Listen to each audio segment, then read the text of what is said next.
We only kill the trash and the vermin of the city. Or, literally anybody who gets within an arm's reach of us because we're the Maniac Cop. We're back from never really buried grave due to a shitty prison doctor's clerical error, and we're hungry for revenge. So put on your white formal ball dress gloves and follow us down the alley as we discuss Maniac Cop on this week's horror movie night. So I was sitting there watching this movie, knowing very little about it. I had actually seen it before and forgotten everything about it. And my first note is in all caps, and it just says Tom Atkins and Bruce Campbell, because that caught me And off. Robert Zadar as well. Yeah, there's a pretty stacked cast. So yeah, and it's such a disappointing movie. And a woman that looks like Debbie Harry, but Debbie Harry from like 2005 in this. She looks like old Debbie Harry. All right, well, this one was actually a recommendation for us. I'm not sure if you guys remember that. My first question is, like, why did we agree to watch this movie? All right, so because this is not the first time that this movie has been recommended to us. This movie has been recommended to us from, like, 3 or 4 different people. Okay, that's why we decided to do it. Yeah, it was one of those things where just so many people unanimously emailed us to discuss this movie. I feel like it was the same person that just emailed us under No, it was like consistently asked for, and I don't get it. And I think each time I was like, we should probably watch Maniac Cop 2. Because, like, Maniac Cop 2 is actually pretty good. But Maniac Cop... that was my question, was like, which one are we watching? Yeah, because, like, I think Maniac Cop 2 is the best of the series. But here's the email that we received. One of the two, but we're going to give the credit here to Chris. And says, hello once again, gentlemen of Horror Movie Night. I have a new movie that I'd love to hear a review on. It's a movie I discovered back in the early 90s on a video shelf, starring B-movie horror icon Bruce Campbell, and it's a movie known as Maniac Cop. I always thought the theme of this movie had a really creepy feel to it, and thought that it was a fun little horror film. I do own the trilogy, however I don't know what is going on in part 3, but I did always enjoy the original and felt it had a really cool old school video rental vibe to it. Hope you guys can get to it someday, as I'd love to hear it. Thanks again, and my apologies for requesting Munchies. It was funny as hell to listen to, though. Chris from Kansas. So this is the same person that picked Munchies. Okay, so let's reiterate one more time. Fuck you, Chris, for Munchies. Fuck you for that. I feel like this, at least Munchies was like funny in a kind of like sort of excruciating way, but man, this movie was the driest shit we've probably ever watched. I did at the time when he first sent that in. I wrote back, if we don't do Maniac Cop, we might do Maniac Cop 2. And Chris responded with, I don't know how you can pass up the one that has both Bruce and Tom Atkins, but part 2 is pretty good as well. I'd honestly love to hear you do a 5-minute review on part 3, because I honestly don't know what's going on in that movie. It's even off the rails for by Maniac Cop standards. But I really don't think, like, I agree with you, Scott. I think this is like the most dry, tame... I think my one note just says, this is the most okay movie we've watched in a while. It's not... I don't even think that it's a bad movie. It's just... You know how sometimes you're like, well, it was a movie. Like, that's the best way to describe Maniac Cop. I don't really have any opinion to it either way. Although I do think I have a couple notes written here that we can get to when we get through it. Well, I have a question. Other than Drag Me to Hell, when was the last time that me and you two, like, as like separate entities, agreed on something? Because I thought this was fucking great. I like this movie so much. And when Scott was like, oh, at least Munchies, and I was like, don't you even fucking finish that sentence. This is way fucking better than Munchies. I'll tell you that right now. Did we all enjoy TerrorVision? I feel like we kind of did. Yes, yeah, we did all enjoy TerrorVision. Okay. That was only like a month ago. Yeah, so... Maybe 6 weeks by now. I don't know. Whatever. But, so yeah, no, this is one of these weird things where it's like, we can never be in agreement on something. Although I think we all were disappointed by The Guardian. Does that count? I wasn't Yeah, disappointed. It was exactly what I expected it to be. Not good. So I went in knowing nothing about this movie except for the fact that we should have watched the second one. I've never seen any of the Maniac Cop movies, but through our like month-long conversation on, okay, are we gonna watch the first one or the second one? Hey Matt, which one are we watching? Well, Matt, are you sure we're watching the 1st one? I'm gonna reveal a little wizard behind the curtain on this one, if What's you different? That's must. every fucking week. You're just like, hey, this is what we did behind the Yeah. scenes. So here's what actually happened behind the scenes, Scott. Um, if you're gonna try to throw me under the bus for this, I believe if you go through our Facebook conversation, you were like, "All right, well, I'll watch both of them and report back on which one we should do," and then you didn't do that, and then another person was like, "You should do Maniac Cop," and I was like, "Fuck, well, there's two people that want us to do Maniac Cop, and since Scott never decided which one we should watch, we're just gonna do Maniac Cop." So I blame See, now you. that's confusion there because I did watch Maniac Cop and Maniac Cop 2. So that's a little spoiler alert for the What Did You Watch This Week? And I just wish I would have done it earlier so that we could have done that movie instead. All right, so So wait. So let me set the stage here. I know nothing about this film except for the fact that I've avoided it for 34 years. so Well, I mean, I've avoided it for 30 years. I think it's 1986 when it came out. So I know nothing about it.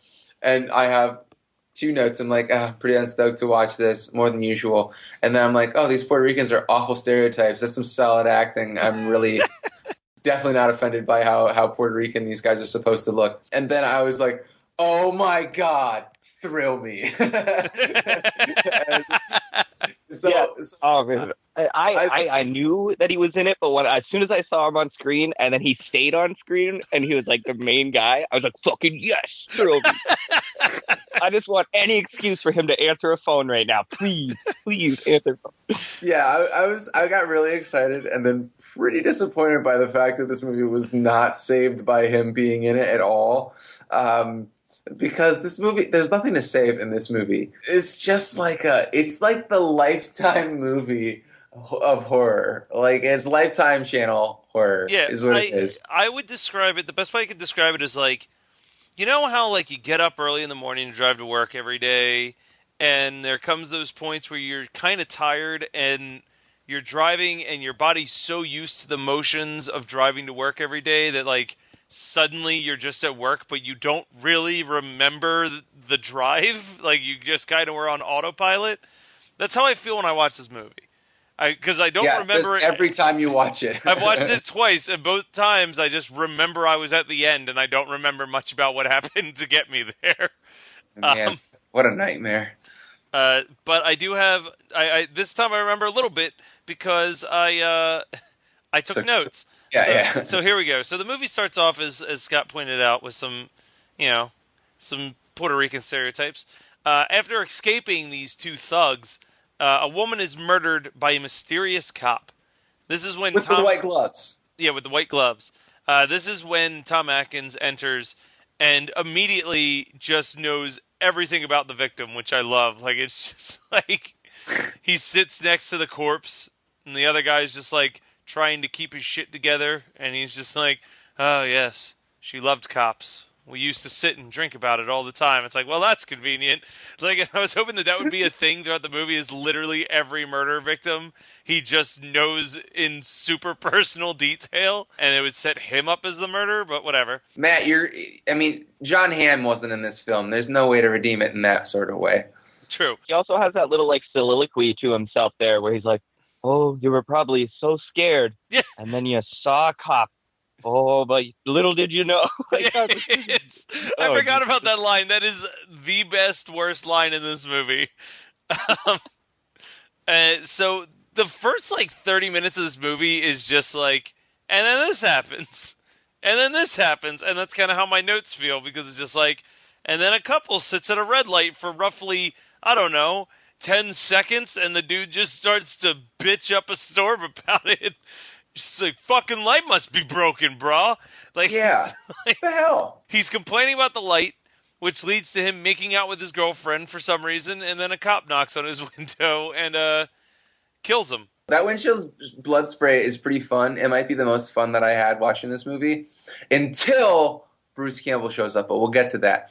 We're building there. I got one more note before Campbell enters the scene. I don't know what you guys are talking about, this being so dry and boring. There's 3 graphic murders within the first 15 minutes of the movie. That is true. They're not. They might be somewhat graphic, but they're not. They're not memorable. They're not good. They're very uninspired in my opinion. Like these two, they're supposed to be teenagers, I think, but they're like 30. They're making out at a red light because she's trying to make him feel better for being stuck at a red light for 5 seconds, like Matt said, because that makes sense. The 80s in New York City were a much different time. Then the cop knocks on the windshield with his baton or whatever, and she's like, I think you just need to cooperate, all right? And that's when I realized that this movie could be remade in 2016 and the exact same shit would happen in it. Yeah, no, that was the most uncomfortable thing for me watching this movie. I was like, man, this one... Cops still suck. Yeah, well, I was like, man, this one... Apparently they're trying to remake this movie, and I don't blame them. Like, I'm like, nope. If there was ever a time that we probably shouldn't, but should do a Maniac Cop movie, it's right now. Yeah. There's one thing that definitely would not happen nowadays, and that's at the end where there's the parade. And there's been a ton of death threats, multiple threats of bombings, but you know what? They're doing the parade anyways. And I'm like, no, that's not happening today. Like in New York City? Fuck no, that wouldn't happen. I didn't even think about that, but you're absolutely right. But the thing is, like we were saying, there's nothing super memorable in it. Like the deaths aren't crazy memorable. The most memorable death isn't even committed by the Maniac Cop. It's from a scared old lady shooting an innocent cop in the face. That part was a pretty good scene. The best part about that scene, though, isn't actually the kill. It's it's my note about it. My note is there like dried spaghetti in the corner of this woman's mouth? Because like if you watch it, I'm assuming that it's just her really, really bad makeup, like her lipstick is just so cheap and it's made out of like melted crayons or something, but she looks like an old lady spaghetti. That's all. So actually, she shot that cop in the face, and I was like, "Oh, gotcha." Yep. As soon as she shot him, she was like, "Oh, spooked ya," and then drove away. Oh shit! This movie actually is a lot funnier when you talk about it. Well, I just made a realization. Man with blue uniform jumped out and spooked me. It's not scary. It's just abnormal. I thought it was actually the producer's kid. And then I realized that it was a full-grown man.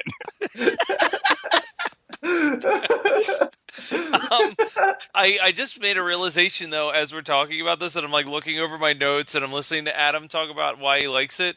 And this is going to sound like a weird comparison, but I feel like Adam, like this fits into the stuff that Adam likes because this movie's kind of weirdly like, you could do a double feature with this in like Class of 1984. Like it's very strange, like gritty. No, this is what Adam likes. Grindy movie. Adam likes stuff that's like unintentionally bad because he's watched so much H3 Productions videos that he lives that life now. No, I think he legitimately likes this movie. I don't think he's like, oh, this movie was so bad it was a delight. I think he was like, this is a good fucking movie. It's not that it's a good movie, and believe me, I loved shitty stuff way before H3 even existed. I know, but because we were podcasting before H3. Yeah, that's true. I was like, hey, let's watch Taxidermy. No, but,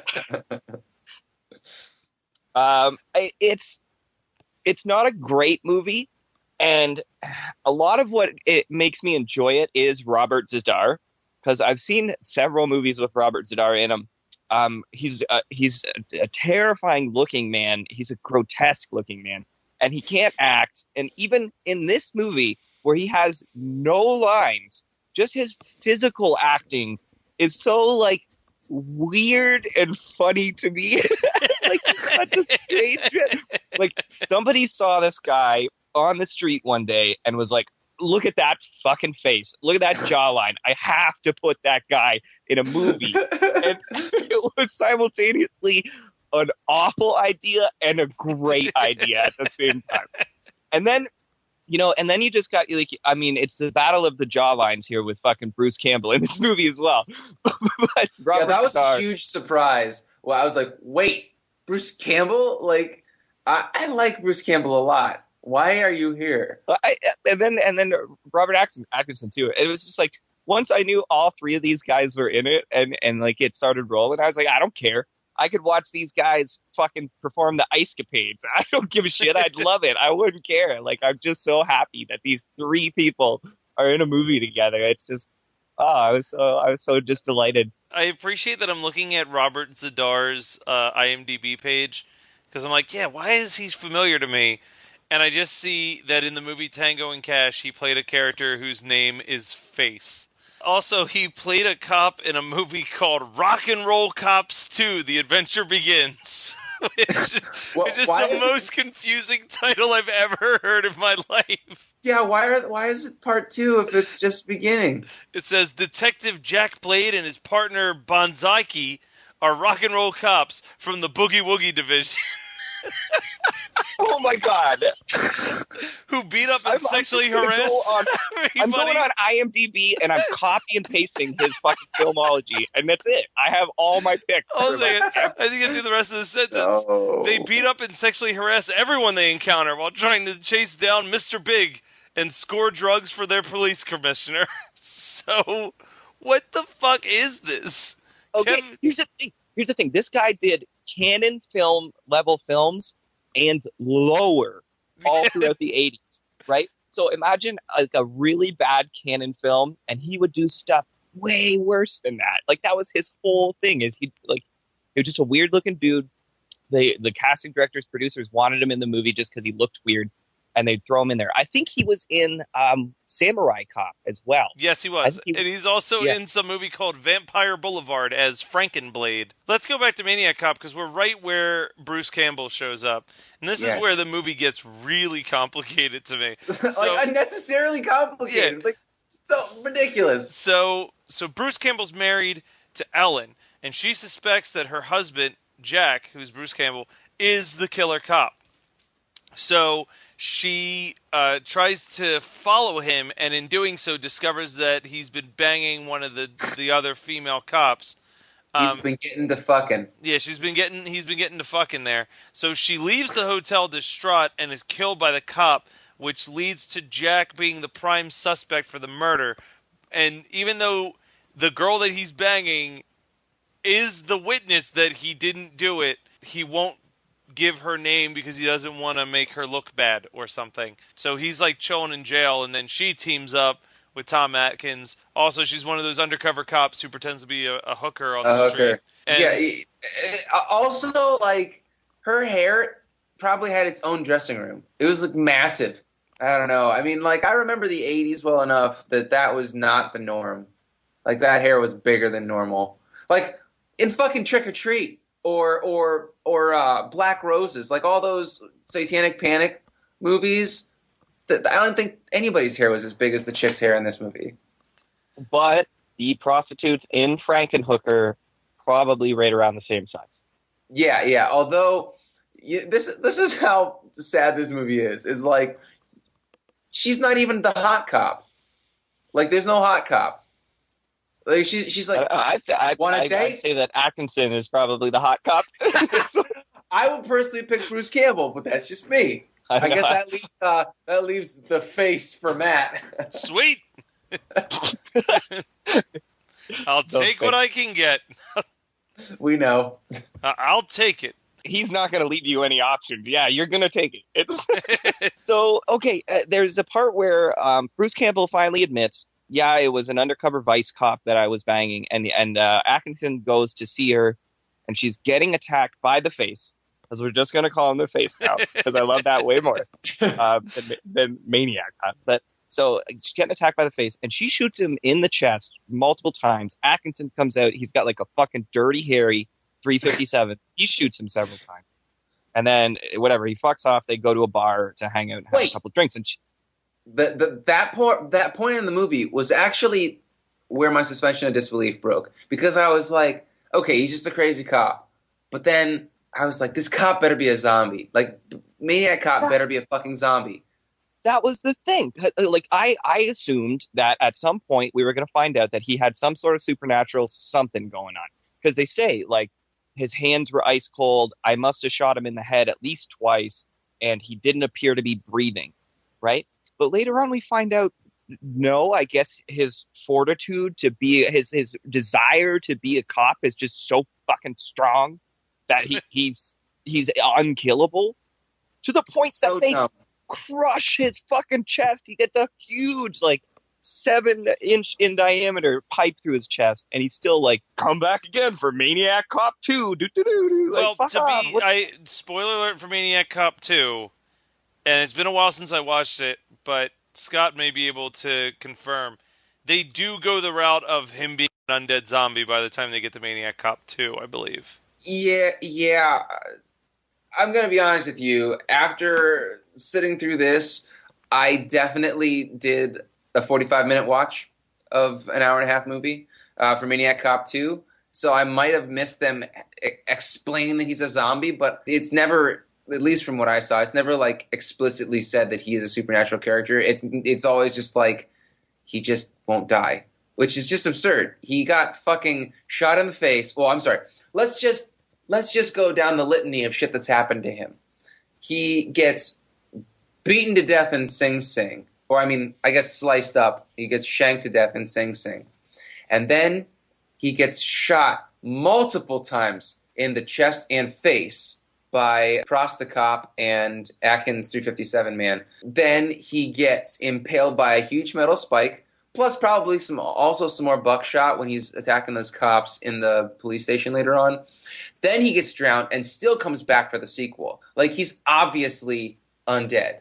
But there's no explanation that I saw in Maniac, or that I caught in Maniac Cop 2, unless that they had some really short exposition scene that I missed. But yeah, like, it's just, I would have liked the series better if he was undead. Like, it would have made a whole lot more sense than no explanation, you know? It just bugs me. Yeah, I usually don't like a ham-fisted, just sort of shoved in supernatural plotline, but this movie needed it. I mean, it just makes no fucking sense without it. Yeah, like that, or it wasn't actually getting a shot, and it was some sort of conspiracy where the prostitute cop, I like that term, where she like lied. She had blanks, and Atkins is a shitty shot or something like that, and he didn't actually get killed in Sing Sing. Like, it's a cover-up because everybody's in on it because the mayor is crooked and they're trying to get revenge with him. That would have been a much more interesting storyline, but this, like, lone zombie cop, but not really, only in action and not in story, just doesn't do it for me. Like, I hated the backstory of this movie, like, of Maniac Cop 1. Like, it was so boring. I actually have 2 notes for it. I have Note 1, boring backstory. Note 2, more boring backstory. It was that long that I actually took 2 notes about how boring it was. But then the end was pretty sweet. I mean, like, that last battle where, like, Bruce Campbell's stuntman is, like, getting smacked in the chest a bunch of times and not falling off of the box truck. And then the stunt guy who really made his money, he made the company's money back by jumping off. Like, that's a crazy stunt. When that box truck goes into the water at the very end of this film, like, I know that they slowed it down and everything like that, but when you see it from the side, that guy is so close to the truck. Like, I'm so surprised that he didn't get injured. Oh, like, so much debris kicks up in that. And I get it. They're making the truck, do that, like, side kick up where it only goes. You see it when it's from, like, either the front or back or something like that. You see it from a different angle, and it's obvious that they're not quite as close, but, like, Yeah, it. I wouldn't have Yeah, signed but on for that stunt. no, there's no goddamn way. And so much debris is like raining down around him, and it did look really fucking crazy. That was one hell of a stunt, and props to that stunt guy. Yes, he made the company money. I don't know how much he got paid, but not fucking enough for doing that because that was insane. That's fucking crazy. Seriously. But yeah, there's the whole part in the middle there where whatever they're interviewing Bruce Campbell, and he shows up and he kills like 20 cops, and then he kills Atkins too, which is a bummer. But they get away and they go and see that doctor, right? And the doctor has this line. He goes, where he admits that he just like, didn't do the autopsy or anything, just kind of let them take the body away. And he goes, there's no way that any human being could have, survived in that condition. Like they wouldn't be able to get up or do anything. He essentially says they would have been like a vegetable or like crippled. And I'm like, well, then why the fuck did you let them just take him? Like, that's your response to that? Like, well, he's just going to be a vegetable for the rest of his life. Might as well just let him go. Like, that's terrible. Yeah, they're not gonna do anything nefarious to this body or anything. Yeah, but then how did that body get like? Did his wife, like, is she a doctor? Was she able to give him transfusions and close up all of his cuts, which were bleeding from veins, absolutely bleeding from veins, if not arteries? Like, he was fucking dead. How did she bring him back to life? Well, at least as far as like the facial cuts go, you can tell at the end when he like it's a reveal and you see that awful fucking makeup that he has on. That got no medical attention whatsoever. They definitely but you can also see his hands, which are like totally covered in like really really egregious scars. I think it's implied that he was cut up all over and he just bled out like death by a thousand cuts in Sing Sing. So he would have needed a transfusion, and he would have needed crazy antibiotics because he got shanked in Sing Sing's shower. And just this movie, like, the logic just breaks down when you try and think about it for more than about 30 seconds. It really takes me out of it. But, I mean, it wasn't completely worthless or anything like that. It was no demon wind, all right? I have so many problems with it because the pacing is really bad. And Maniac Cop 2 is a little better, but not really. And so I'm kind of still angry at Maniac Cop 1 for having watched Maniac Cop 2 immediately after. I didn't have a good week, guys. I don't know, man. I think you guys are going to get shit on by the audience here. I think this is the one time where everybody's going to be like, yeah, we all agree with that. Well, the thing is that I kind of assumed as much because if multiple people were requesting this, it's not because they wanted to torture us. It's because they think this movie is an unsung hidden gem. I don't see it. So I don't have anything to say about watching Maniac Cop 2. It's fine. We can kind of commiserate just a little bit next time we get to that and Adam's seen it, because the three of us can just have our little powwow about it. Matt, you will like the other thing that Megan and I watched together, because anybody that's listened to this show knows that Megan and I can really only agree on children's movies. So we watched Lilo and Stitch, which neither of us had ever seen, and it was really fun, real cute. All right. What? You don't have anything to say to that? I've never seen Lilo and Stitch. You would absolutely love that movie.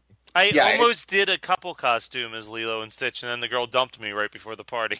That's brutal. Yeah, what was it, 7th grade? No, this was this college, so I'll go next because mine's nothing too crazy. I rewatched, and I still don't think it's that good of a movie, but I rewatched Head of the Family. What are you talking about? That movie kills.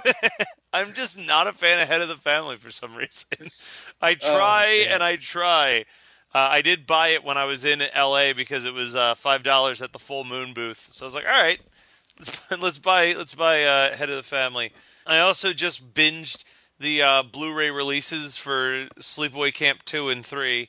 My opinions of them haven't changed. I still think Sleepaway Camp 2 is a fucking masterpiece and Sleepaway Camp 3 is just okay. But the one thing I want to talk about, I don't really talk about music too much. Usually that's a thing that Adam will do when he doesn't have a ton of stuff to talk about. For like a year, people have been telling me, hey, you're a wrestling fan. You should really check out this album by the Mountain Goats called Beat the Champ. And I finally got around to listening to it, and it is legitimately one of the most beautiful albums I've ever heard. It's a really weird. For those of you who don't know who the Mountain Goats are, they're just a very folky indie band that's been around for a couple years now. But apparently, the lead singer's great grandfather was like a wrestling promoter back in the 40s and 50s. So he wrote this concept album where the whole album is from the perspective of like a washed up wrestler during like the late 70s, and it's all just songs from his perspective, and it's just hauntingly sad. Like, it's just talking about driving alone on the road and wishing that you could talk to your kids but you don't see them because you're away 300 days of the year, and like it's just a really really sad album. But He's a beautiful lyricist, and he writes really really nice, like beautiful songs, but they're all super depressing, yeah, incredibly depressing, about his like alcoholism and just broken relationships, about him witnessing his mom getting abused when he was a little kid. Like he doesn't have a whole lot of happy songs in him. But then he does a beautiful cover of Superman by Goldfinger, if you can find that online, because that shit's awesome. And he does Boxcar by Jawbreaker too. He does a cover of that. Yeah, like it's weird that he does folk music because he clearly grew up just loving punk and ska music. And Adam, what did you watch, or I guess listen to this week? Oh no, I watched Suicide Squad. Oh, that's right, you did. Don't watch Suicide Squad. Scott, you were talking about maybe doing it. If you have to pay money to do it, fucking don't. Do not pay money to see that movie. I feel like I should just wait until they do the inevitable director's cut and quasi-redeem the film, because it's probably a hot mess, because from what I understand, David Ayer, is that the yes. director? He did a pretty dark take on the script, and then this dude was like, make it funnier. And so then they had to do a bunch of reshoots and shit, and it just became a jumbled mess. DC really just, they have such great properties that they could mine for fantastic films, but they just can't get their shit together. It's really telling that the CW of all networks can kill it with The Flash and Arrow, and I mean maybe Supergirl, but I haven't watched it. And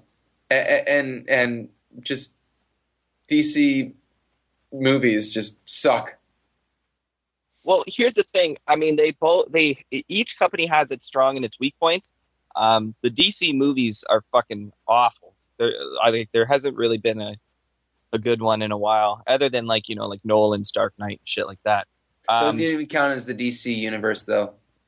Yeah, like the DC extended universe stuff.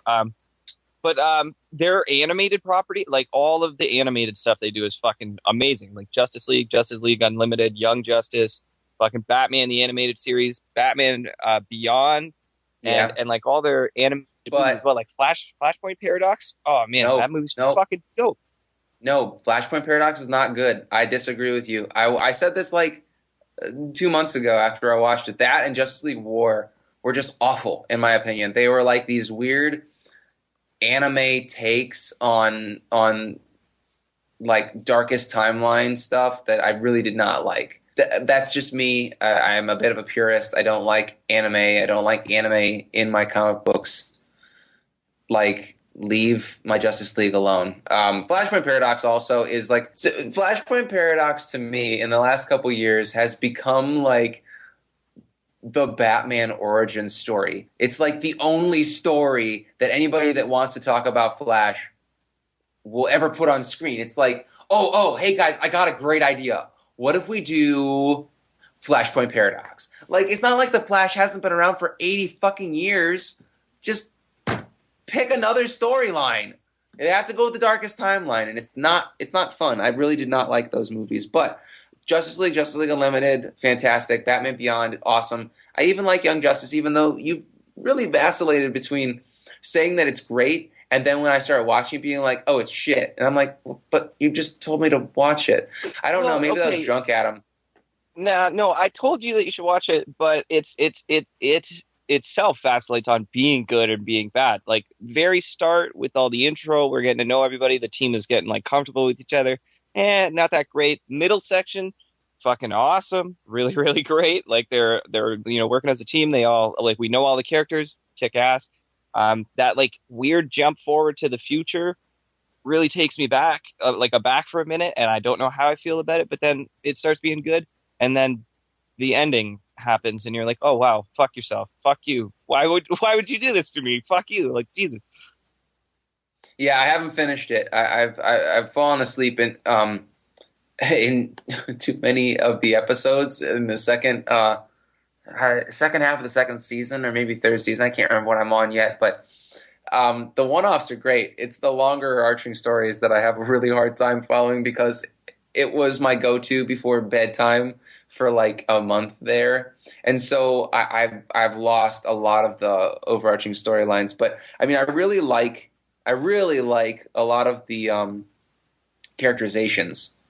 You know, like the what the hell is Aqualad's real name? Well, Aqualad, I think, is just really, really, I think that's a great version of that character. And the Martian Manhunter teenage girl is cool too. So they're cool. I mean, I like it. I really like the cartoon overall in what I remember watching, but I'm so far beyond in my Netflix. I'd have to like basically start from episode 5 or 6 of season 1 to really follow the storyline, which I'll do eventually. I just haven't gotten around to it. I've been watching Maniac Cop 2. yeah, more important things to do. I'm gonna run through Suicide Squad. Poorly edited, poorly written. Nobody seemed to really give too much of a shit. You can tell when they did the reshoots, because in some scenes, Will Smith and Harley Quinn, which is the whole fucking movie, is just the Will Smith and Harley Quinn movie, by the way. If you are expecting anything from any other characters, get ready to be disappointed. But you can tell, like, when those two are having a good time, there's chemistry there. They're having a lot of fun, and they're joking around. And then you can kind of tell what scenes they had to come back and do reshoots, because Harley Quinn, who's supposed to be this like manic, hyperactive character, you're just like, oh yeah, we should do that. Okay. Yeah. Oh, the bad guy's here. Like it's like it loses so much steam, and it just. People were like, the first half is good, but the second half is shitty. And then other people were like, the first half is shit, and the second half gets good. Both halves are crap. It's crap. It's got like 3-4 cool parts mingled in, and it's not worth it. You should probably watch the DC animated. It was like Escape from Arkham or something like that. Whereas, or like I forget what the one where they did about Suicide Squad, but they have a DC animated movie about Suicide Squad. That is way fucking better than this. I will probably never see it. A lot of people are criticizing the fact that they're like, oh, it's not good. It's like Jared Leto ruins it, blah, blah, blah. Like, Jared Leto is the worst Joker ever. I'm like thinking to myself, I mean, like, he can't be that bad. I mean, I don't know. I mean, and people are like, oh, it's not Heath Ledger's Joker. Well, I mean, Heath Ledger's Joker was a pretty big departure from the source material. So if we have a gangster version of the Joker, it's a little bit more in line with the source material, and I'm not that upset with it. I mean, I haven't seen the movie, so I can't really make a judgment call on whether it's well done, but at least from the basic standpoint of like that he's not a valid threat to Batman, I mean, I don't know. I feel like there are different ways for him to be a threat. Here's the thing. He's not physically intimidating.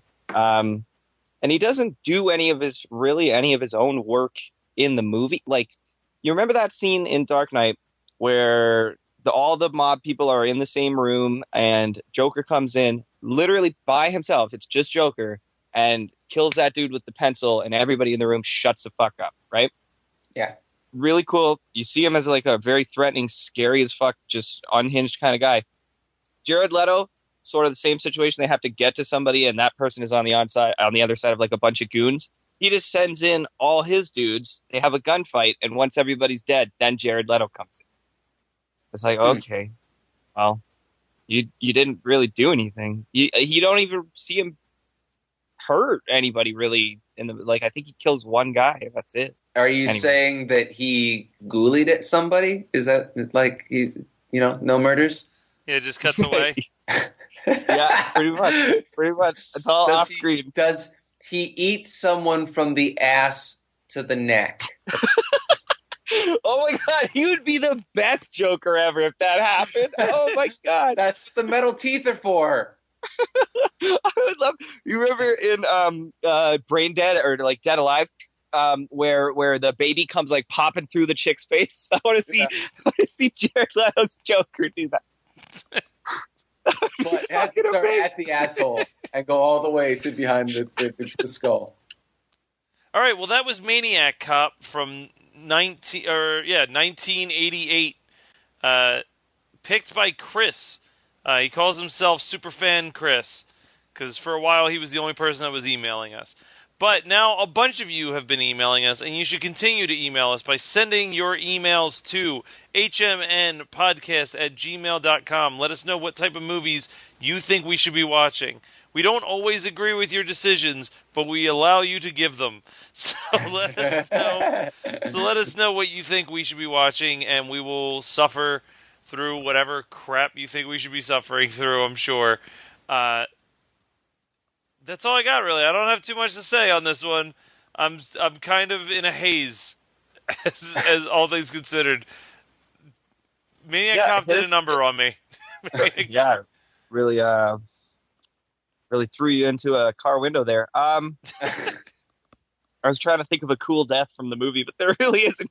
Yeah, no, we're not lying when we say that there's nothing memorable that happens in this movie.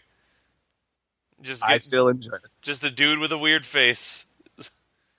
Follow us on Twitter, follow us on SoundCloud, and rate us on iTunes. That was the other one. There we go. Yeah, all that good stuff. Do those things. We'll be back next week with another episode. Hopefully with a better ending, too.